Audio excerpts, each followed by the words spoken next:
కోల్కతాలో అద్భుతం ఆవిష్కృతం కాబోతుంది. దేశంలోనే తొలిసారి నీటి అడుగున మెట్రో రైలు సేవలు అందుబాటులోకి వచ్చేస్తున్నాయి. అండర్ వాటర్ మెట్రో రైలు మార్గాన్ని ప్రధాని మోదీ ఇవాళ ప్రారంభించబోతున్నారు. హుగ్లీ నది కింద నిర్మించిన సొరంగ మార్గం అందుబాటులోకి రాబోతుంది. దేశంలోనే తొలిసారి నీటి అడుగున మెట్రో రైలు సేవలు అందుబాటులోకి రాబోతున్నాయి. ఈ చారిత్రక ఘట్టానికి కోల్కతా మెట్రో వేదిక అవుతోంది. పశ్చిమ బెంగాల్లోని హుగ్లీ నది కింద నిర్మించిన సొరంగ మార్గం మెట్రో సేవల్ని ఇవాళ ప్రధాని నరేంద్ర మోడీ ప్రారంభిస్తారు. రేపటి నుంచి ప్రయాణికులకు అనుమతిస్తారు. ఈస్ట్ వెస్ట్ మెట్రో కారిడార్లో హౌరా మైదాన్ నుంచి ఎస్ప్లనేడ్ స్టేషన్ల మధ్య ఈ రివర్ అండర్ గ్రౌండ్ కారిడార్ను ఏర్పాటు చేశారు. ఈ మార్గంలో 3 స్టేషన్లున్నాయి.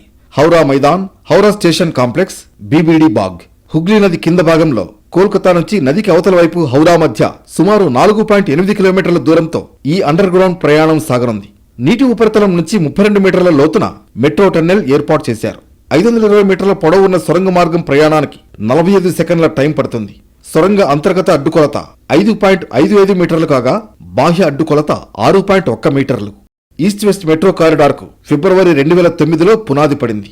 120 కోట్ల రూపాయలతో అండర్ వాటర్ మార్గం నిర్మాణాన్ని 2017లో ప్రారంభించారు. ప్రకృతి విపత్తులను సైతం తట్టుకునేలా ఈ కారిడార్ను బ్రిటన్కు చెందిన పలు ప్రఖ్యాత సంస్థల సహకారంతో నిర్మించారు. ఇది పూర్తి కావడానికి 4 ఏళ్లకు పైగా పట్టింది. 7 నెలల పాటు ట్రయల్ రన్స్ నిర్వహించారు. ఇప్పుడు రెగ్యులర్ ప్రయాణాలకు అనుమతిస్తున్నారు.